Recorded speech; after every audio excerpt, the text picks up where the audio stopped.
하나님 말씀 보겠습니다. 하나님 말씀은 시편 116편 12절에서 19절까지 봅니다. 116편, 시편 116편 12절에서 19절까지 제가 봉독해 드리겠습니다. 내게 주신 모든 은혜를 내가 여호와께 무엇으로 보답할까? 내가 구원의 잔을 들고 여호와 이름을 부르며 여호와의 모든 백성 앞에서 나는 나의 서원을 여호와께 갚으리로다. 그의 경건한 자들의 죽음은 여호와께서 보시기에 귀중한 것이로다. 여호와여, 나는 진실로 주의 종이요 주의 여종의 아들 곧 주의 종이라. 주께서 나의 결박을 푸셨나이다. 내가 주께 감사제를 드리고 여호와 이름을 부르리이다. 내가 여호와께 서원한 것을 그의 모든 백성이 보는 앞에서 내가 지키리로다. 예루살렘아, 네 한가운데에서 곧 여호와의 성전 뜰에서 지키리로다. 할렐루야. 아멘. 할렐루야. 2014년도 이제 또 마지막 주일이 되었습니다. 상투적인 그런 말 같지만은 참 시간이 너무 빨리 흘러간 것 같아요.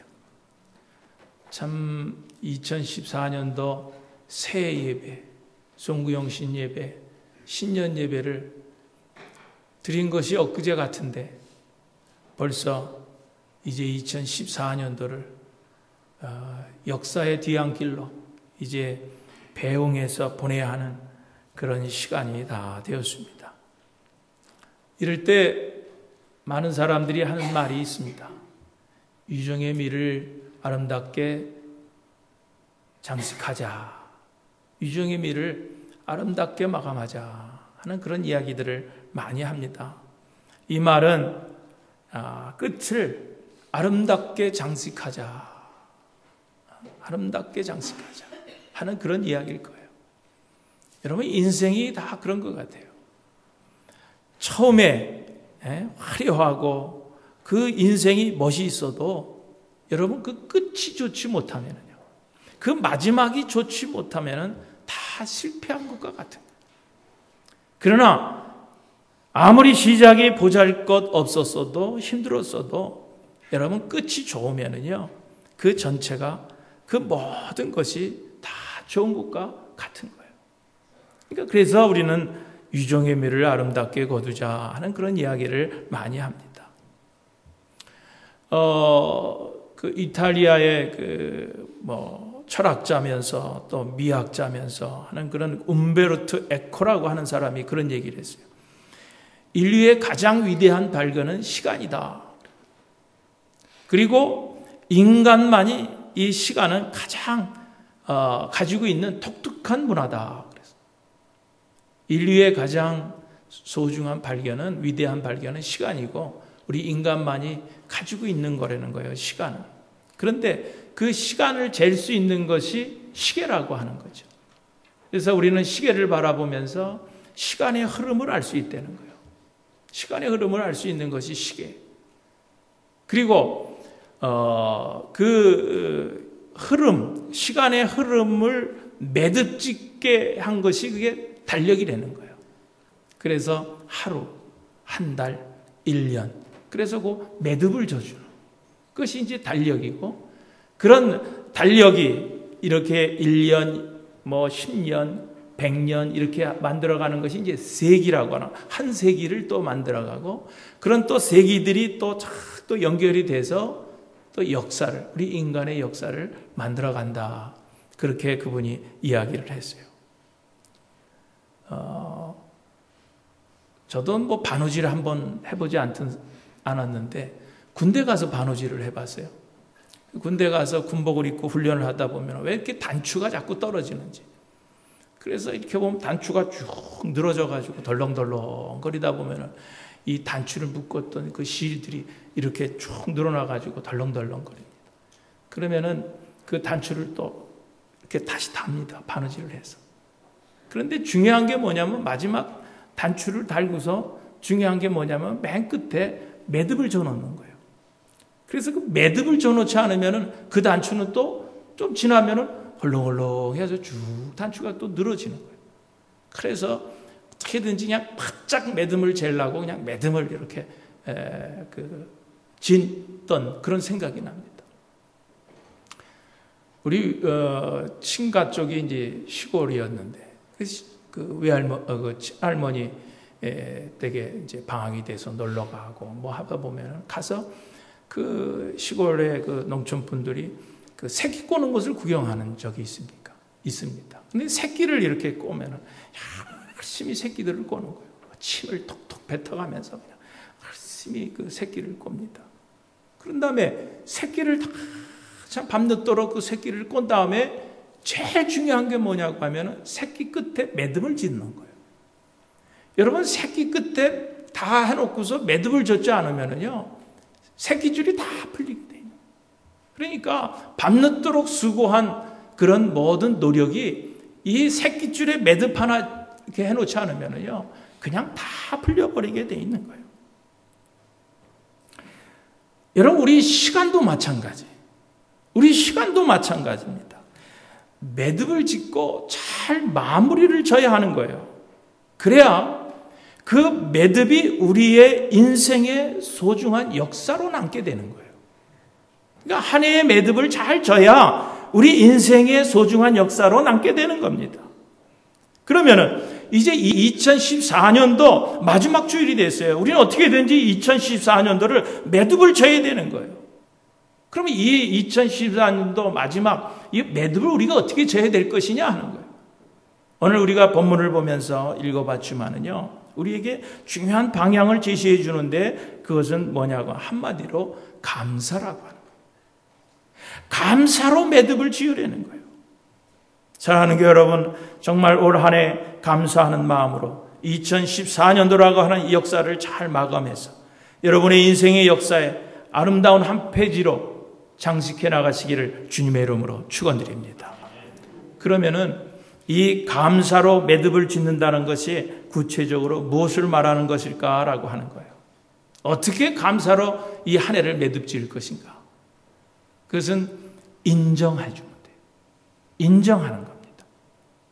그러니까 뭘 인정하냐고 하면은요, 우리가 한 해를 돌아보면서 하나님을 인정하는 거예요. 하나님을 인정하는 것, 그것이 감사로 한 해를 매듭 지을 수 있는 거예요. 여러분 한 해를 한번 되돌아보세요. 한 해를 쭉 되돌아보면은요, 정말 하나님의 은혜가 아닌 것이 하나도 없습니다. 다 하나님의 은혜입니다. 이번에도 우리 이 남가주에 있는 목사님들, 연합감리교 목사님들 가족 수련회를 가졌는데 그 목사님들이 와서 같이 이렇게 앉아서 얘기하면서 간증하면서 얘기하는 시간을 저녁에 가졌는데 한결같이 다 말씀하시는 것이 이게 다 하나님의 은혜였다. 하나님의 은혜였다. 다 고백하는. 여러분 우리 목회자들뿐만 아니라 아마 여러분들도 그럴 걸 되돌아보면은요, 이 모든 것이 다 하나님의 은혜예요. 여러분 우리가 좋은 교회를 만나서 좋은 교회 안에서 이렇게 신앙생활할 수 있다고 하는 거, 여러분 이것도 참 하나님의 은혜입니다.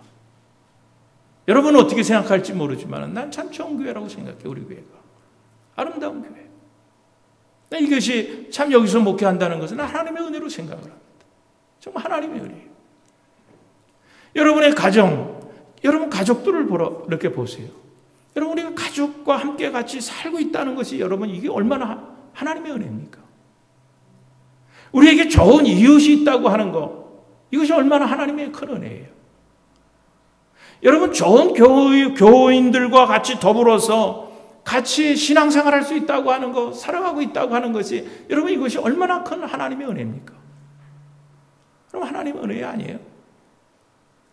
오늘 우리가 건강한 모습으로 오늘 건강한 모습으로 오늘도 이 자리에 나와서 같이 앉아서 하나님 앞에 예배드릴 수 있다고 하는 것이 이게 얼마나 이게 하나님의 은혜입니까? 여러분 우리가 하나님의 은혜가 아니면 오늘 이 자리에 우리 나올 수 없어요. 아파서 지금 병원에 누워있다 그래 보세요. 양로병원에 가서 누워있다 그래. 어떻게 나옵니까? 그런데 건강한 몸 가지고 그래도 오늘도 나와서 2014년도 마지막 예배를 하나님 앞에 드릴 수 있다고 하는 것. 여러분 이것이 얼마나 큰 하나님의 은혜예요.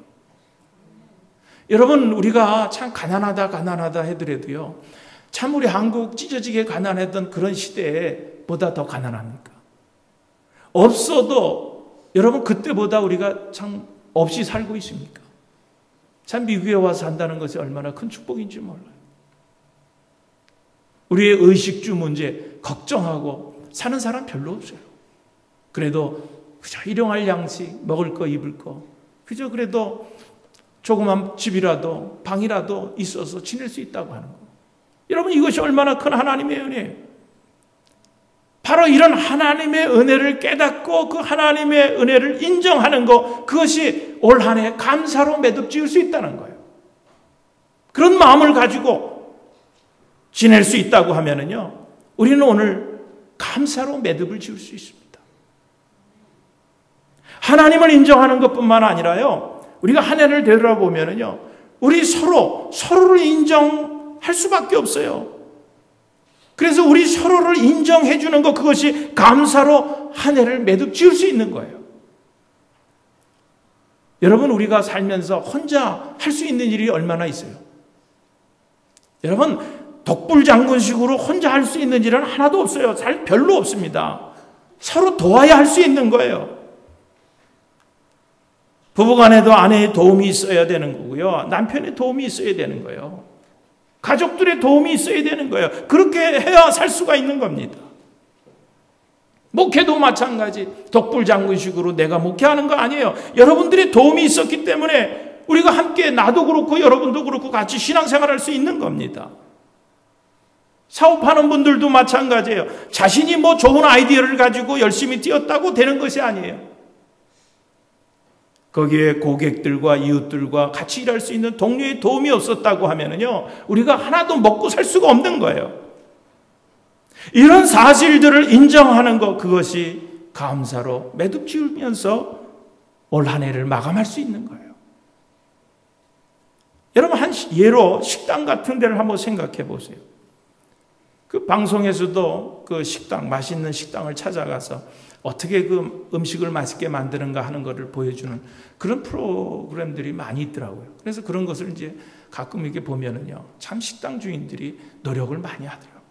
음식을 맛있게 하기 위해서 일찌감치 새벽부터 일어나서 물건을 사오고, 또 밑반찬 만드느라고 수고하고, 또 하루 종일 그날의 그 주 메뉴를 만드느라고 막 땀을 뻘뻘 흘리면서 수고하는 그런 모습을 볼 수가 있습니다.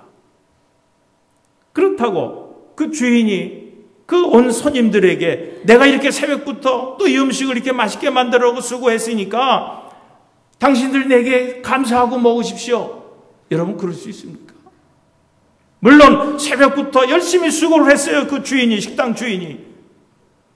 그렇지만은요, 그렇게 많은 식당 가운데 내 식당을 찾아온 그 손님에 대해서 그 주인은 감사할 수 있어야 되는 거예요. 그리고 만들어 놓은 그 음식, 그 정성껏 만든 그 음식을 맛있게 먹어준 그 고객에게 주인은 감사할 수 있어야 되는 거예요.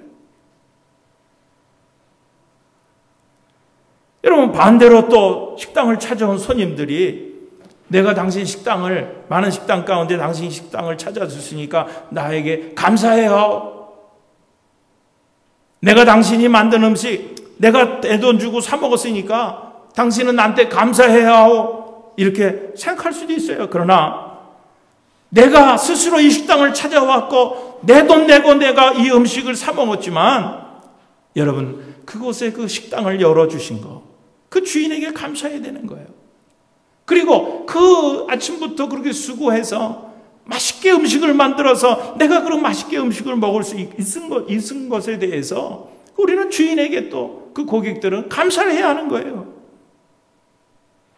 이렇게 감사라고 하는 것은요, 다른 것 아니야. 상대방의 존재를 인정해 주는 거예요.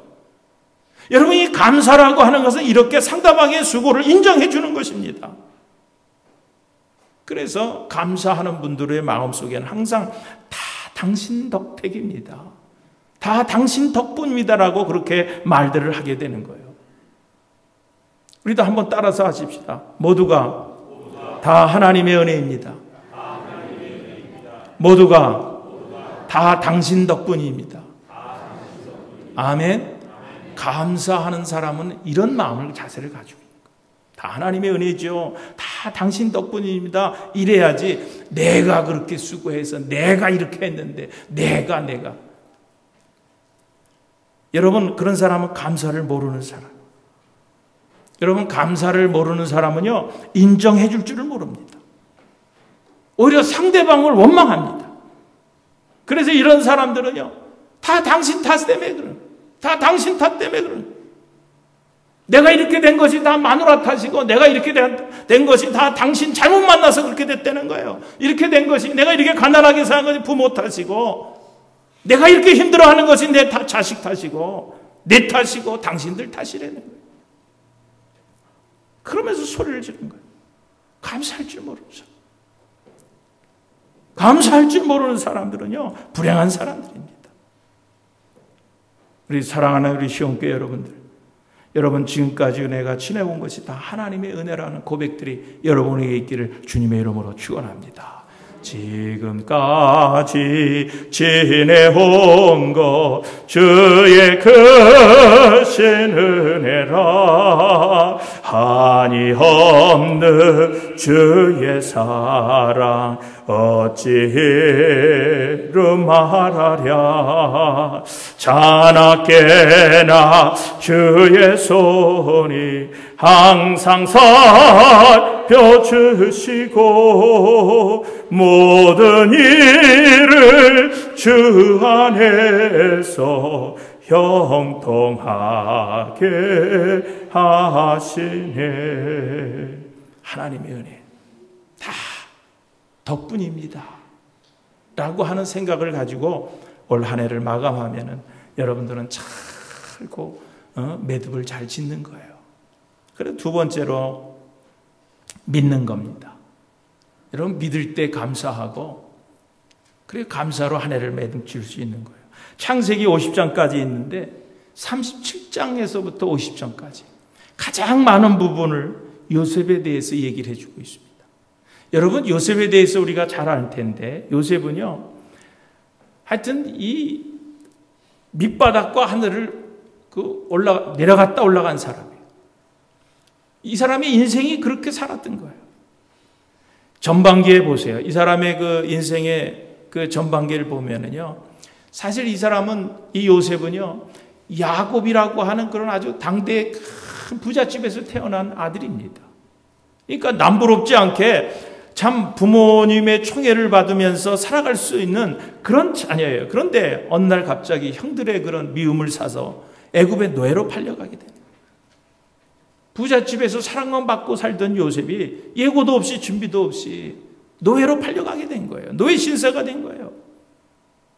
그런데 팔려간 그 집에서 참 인정을 받아서 가정 총무로 일을 잘합니다. 그러다가 또 모함에 걸려가지고, 그래서 죄인이 되어서 또 감옥에 수감되게 됩니다.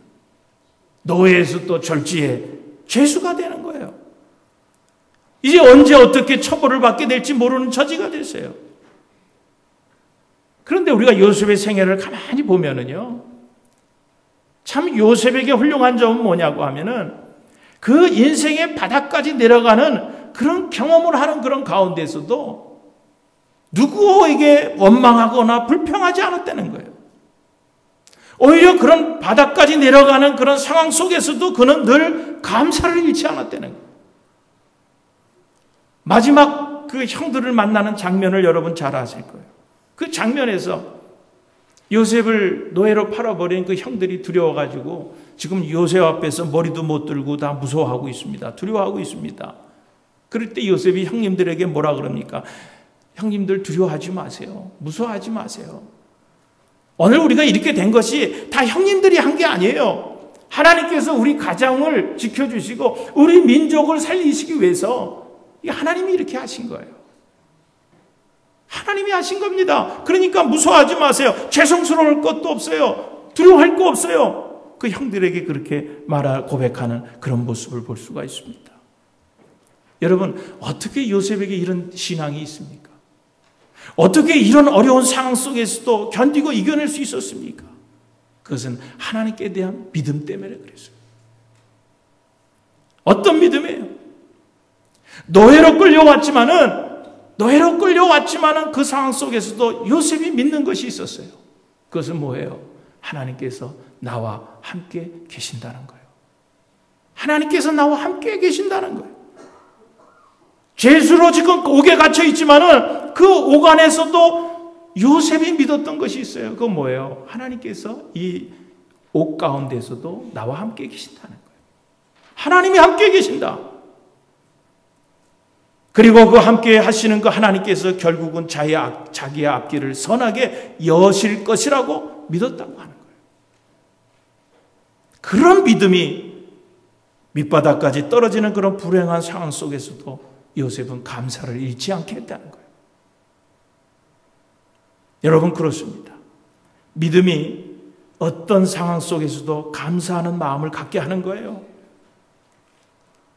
오늘 우리 가운데 어떤 분들은 아무리 한 해를 돌아봐도, 아무리 둘러봐도 감사할 조건을 찾지 못하는 그런 분들도 있을 줄 압니다. 계획했던 일들이, 하려고 했던 모든 일들이 하나도 되지 않았던 그런 분들도 있을 거예요. 내가 소망하던 것들이 된 것이었을 뿐만 아니라 오히려 생각지도 않았던 그런 큰 불행이 닥친 분들도 있을 거예요. 그래서 지금도 예배를 드리면서 원망과 불평과 한숨과 절망뿐인 분들도 있을 겁니다. 그러면 그런 분들은 어떻게 감사할 거예요? 어떻게 감사할 거예요? 중요한 겁니다. 내 상황을 보면은요, 내 여건을 보면은 여러분 감사할 수 없어요. 그러므로 내 상황과 여건을 보지 말아야 돼요. 지금 하나님께서 나와 함께 하시는 것을 바라보세요. 하나님이 나와 함께 하시는 것을 바라보세요. 그리고 함께 하시는 그 하나님께서 여러분의 앞길을 복되게 열어주실 것을 믿음의 눈을 가지고 바라보세요. 그러면은요, 감사하는 마음으로 올 한 해도 아름답게 마감할 줄로 믿습니다. 하나님께서 나와 함께 하시는 것을 믿고 한 해를 마감하세요. 그리고 또 하나는 용서하는 것입니다. 한 해를 되돌아볼 때 그 누군가와 맺힌 감정 때문에 감사할 수 없는 분들도 있을 거예요. 마음의 큰 상처 때문에 그 마음속에 감사가 자리 잡을 수 없는 분들도 있을 겁니다. 도저히 내 감정으로 내 스스로 제어할 수 없는 그런 분노 때문에 그 감사가 내 마음에 깃들 수 없는, 자리 잡을 수 없는 그런 분들도 있을 것입니다. 그럼 그런 분들은 어떻게 해야 될 거예요? 어떻게 감사할 거예요? 그 독일과 불란서가 전쟁을 할 때 그 프랑스의 어떤 그 파리 근교에 있는 어느 장소에서 굉장히 그 심한 전투가 있었다는 거예요. 그래서 거기 프랑스 군도 불란서 군도 많이 죽고 독일 군도 거기서 많이 죽었어요. 그런데 전쟁은 계속 해야 되니까 거기다가 그냥 그 죽은 사람들을 그 불란서 사람 군인들, 독일 군인들을 그냥 같이 묻어둔 거예요. 그리고 거기다가 뭐 십자가를 하나 이렇게씩 하나 세워가지고 군번을 이렇게 하나씩 걸어준 거예요. 전쟁이 끝난 다음에 그 불란서의 한 엄마가 자기 아들을 찾아서 그 묘지를 갔더니 그 묘지에 있는 거예요. 그래서 거기다가 헌화를 하고 그 앞에서 슬피 울고 있는데 옆에를 보니까 또 비슷한 무덤이 하나 이렇게 비석이 하나 서 있는데 그 보니까 독일군이에요. 독일. 저 독일군과 전쟁하다가 자기 아들이 죽었다라고 하는 생각을 하니까 막 화가 치미는 거예요. 그래서 일어나가지고 막 그 독일군 그 묘에 올라가서 막 발로 비비고 막 치고 침을 뱉고 막 분을 거기다가 푸른 거예요. 그런데 가만히 보니까 자기 아들이 있는 그 비석에 세워진 십자가를 거기에도 십자가가 이렇게 세워 있는 거예요. 그 독일군 병사의 묘지에도. 그래서 십자가를 바라보면서 그 십자가 속에서 그 죄 없으신 예수 그리스도께서 자기를 위해서 죽으신 그 십자가의 사랑이 이렇게 나타나는 거예요. 그 십자가를 바라보면서 그 주님이 자신을 사랑한, 우리 인류를 사랑하는 그 십자가의 사랑이 자꾸 생각이 나죠. 그러면서 마음속에 주님의 사랑을 가지고 저들도 내가 용서해야 되겠다 하는 마음이 들기 시작합니다. 그래서 자기가 막 발로 막 이렇게 해놓고 하는 것들을 가서 깨끗이 해놓고 자기 아들에게 바쳤던 그 꽃을 반을 띄어서 그 독일군 그 병사의 묘지에다 갖다가 꽂아놓고, 그러니까 마음이 평안해지는 거예요. 마음이 평안해져. 그래서 하나님 앞에 거기서 감사 기도를 드려요. 하나님, 내가 저 사람을 용서할 수 있는 그런 마음을 내게 주신 거 하나님 감사합니다. 그리고 감사합니다. 여러분 잘 아시는 그 코리 텐 붐 여사 이야기 잘 아실 거예요. 그분이 그 수용소에서 그 얼마나 학대를 받았어요. 유대인들 학대할 때, 독일군들.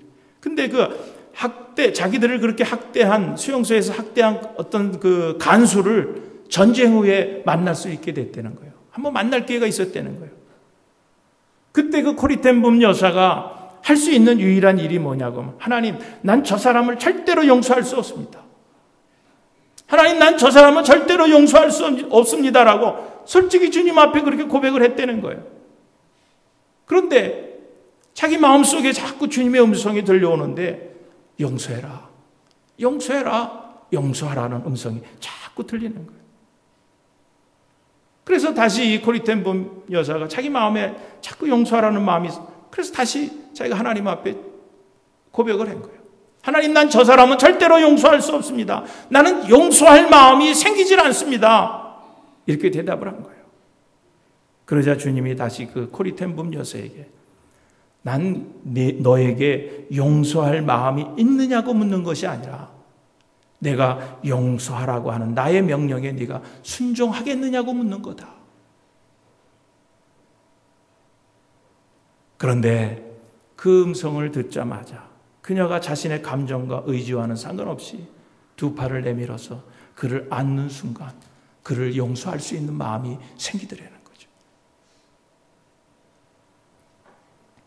여러분, 그렇습니다.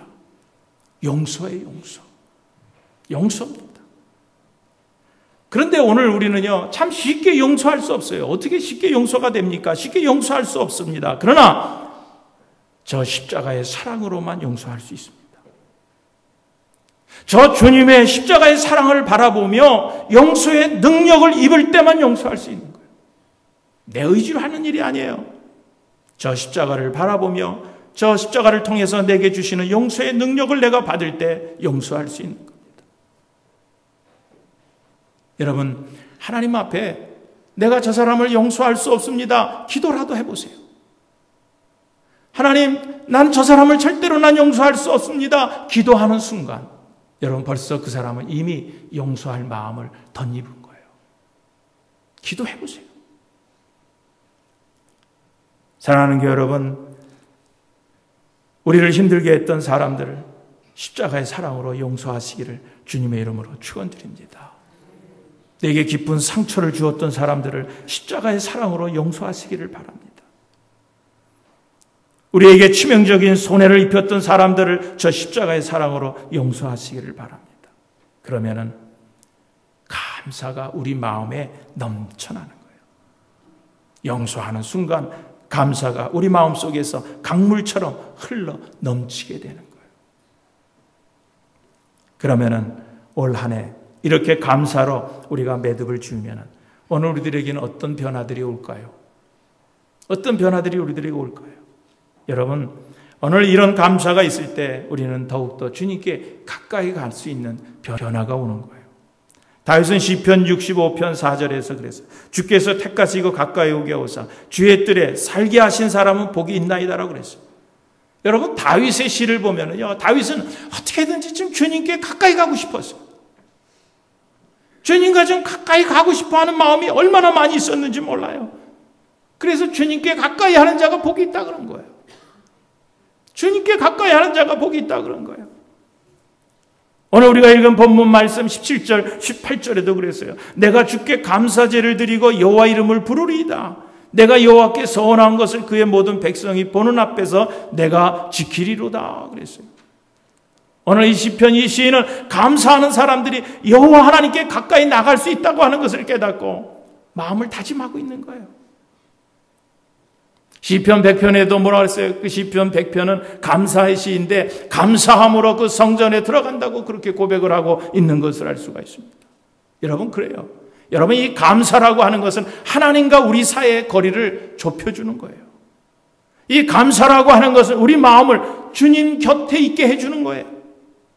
여러분, 이 감사라고 하는 것을 우리를 주님의 뜰에 거하게 하시는 거예요. 특히 하나님 앞에 감사의 고백을 드리는 사람들은 그 자체만으로도 이미 하나님 앞에 가까이 와 있는 거예요.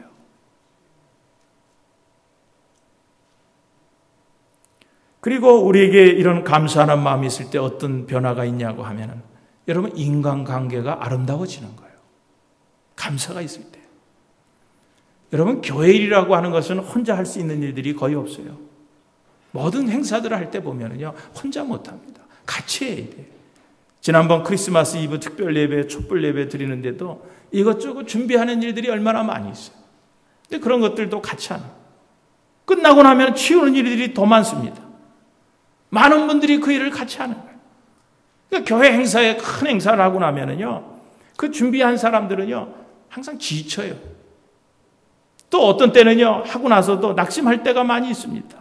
마음이 무거울 때가 많이 있어요. 그런데 같이 고생을 했으면서도 전화를 주든지 문자를 주든지, 참 수고 많이 하셨어요. 힘내세요. 이런 문자 한마디라도 한다고 하면은요, 그동안 그 힘들고 무거웠던 마음들이요, 보람으로 다 바뀌게 되는 거예요. 그리고 그 사람을 다시 보게 돼 있습니다. 저도 그래요. 목회를 하다 보면은요, 지칠 때가 있습니다. 어떤 때는 신방을 이렇게 하다 보면은 이제 대신방 때 신방을 하고, 그 신방을 하고 이렇게 집에 오면은 기도해주고 말씀 전하고, 피곤한 몸 가지고 집에 오면 그 어떤 분은 꼭 문자를 보내는 분이 있어요. 목사님, 우리 집에 와 오셔서 귀한 말씀 주신 거 감사합니다. 말씀의 위로를 많이 받았습니다. 늘 말씀 생각하면서 살겠습니다. 목사님, 고마워요. 기도드리겠습니다. 기도하겠습니다. 이렇게 짧은 문자라도 이렇게 드리면 얼마나 마음이, 피곤한 마음이 그냥 살 것 같아요. 그리고 그 사람을 다시 보게 돼요. 그리고 그 사람을 내 마음속에 깊이 곳에 이렇게 두는 거예요, 이름을. 그리고 생각날 때마다, 기도할 때마다 그분을 위해서 기도하는 거예요. 여러분, 감사란 것이 이런 거예요. 그냥 아무것도 아니야. 같이 수고했어요. 같이 노력했어요. 같이 힘들었어요. 같이 마음이 무겁습니다. 그래도 누군가가 문자라도 전화라도 한마디 수고했어요. 힘내세요. 한마디 하면은요, 여러분 힘이 나는 거예요. 보람이 있는 거예요. 감사는 이처럼 사람들 사이를, 관계를 아름답게 만들어주는 거예요. 작지만은 그 마음속에서 우러나오는 깊은 마음의 감사는요, 사람과 사람 사이의 벽을 허물어주는 거예요. 그리고 감사는 인간관계를 이렇게 아름답게 만들어준다고 하는 거예요. 그리고 올 한 해 여러분들이 감사로 매듭을 잘 짓고 한 해를 보내면은요, 여러분 내년에는 여러분 새롭게 출발할 수 있는 힘을 하나님께서 주시는 거예요. 여러분, 이 과거라고 하는 것은요, 무서운 힘을 가지고 있습니다. 이 과거라고 하는 것을 나를 꼼짝 못하게 만들 때가 있어요. 특히 실패했던 과거는요, 우리를 그냥 덫처럼 옥조이게 만들고 그 속에서 헤어나지 못하게 만들 때가 많이 있어요. 이처럼 과거는 무서운 힘을 가지고 있습니다. 여러분, 요한복음 4장에 보면은요, 수가성의 여인에 대한 이야기가 나옵니다. 마리아, 사마리아 여인 이야기죠. 이 여인은요, 늘 과거에 덫에 걸려서 살던 사람이에요. 도덕적으로 문란한 삶을 살던 그런 사람이었습니다. 남자가 5이나 되고 이제 6번째 살고 있는 그런 남자하고도 맞지가 않는 거예요. 사랑을 받지를 못합니다. 여러분, 그런 여자는 지탄의 대상이 될 텐데 2000년 전에 아마 그런 여인들은 인간 취급도 받지 못했을 거예요. 그래서 그는요, 늘 숨어서 살았어요. 우물가에 물을 떨어 나오는데도 사람들이 아무도 없는 정오, 해가 내리쬐는 그 정오에 나와서 물을 길러 나올 정도로 그렇게 드러내지 못하고 살던, 부끄러운 삶을 살던 사람이에요. 사람들의 비난을 받는 그런 삶을 살던 사람이에요. 그런데 우물가에 나왔다 그가 주님을 만났습니다. 주님을 통하여서 죄사함을 받고 새로운 삶을 살 수 있게 되었습니다. 그러자 그 마음속에 감사하는 마음이 막 일어났어요. 주님께 대한 감사하는 마음이 생겼어요. 어떻게 했습니까? 당당하게 사람들을 찾아 나섭니다. 20살 된 사람이, 낯을 들고 살지 못한 사람이 당당하게 사람들을 찾아 나가서 내가 메시아를 만났다고 그 메시아를 증언하는 증인의 삶을 살았다고 하는 거예요. 여러분, 그렇습니다. 이렇게 감사라고 하는 것은요, 사람을 새롭게 출발할 수 있게 해주는 거예요. 과거를 딛고 일어설 힘을 주는 것입니다. 감사가 과거의 덫에서 우리를 벗어나게 해주는 거예요. 그리고 새로운 해를 새롭게 시작할 수 있는 힘을 주는 겁니다. 사랑하는 교회 여러분, 이제 2014년을 보내야 할 그런 시점에 우리는 와 있습니다. 감사로 잘 매듭을 지어서 이 2014년 한 해를 보내시기를 바랍니다. 다 하나님의 은혜이고 모두가 다 당신 덕입니다. 인정하고 감사하시기를 바라요. 여전히 하나님께서 나를 사랑하시고 나와 함께 하시는 것을 믿고 감사하시기를 주님의 이름으로 축원드립니다. 또한 살면서 겪은 그런 미움과 분노의 대상을지라도 여러분 용서하고 십자가의 사랑으로 용서하고 하나님 앞에 감사하시기를 바랍니다. 그럴 때 새해 더 복된 삶이 여러분의 삶에 펼쳐지게 될 줄로 믿습니다.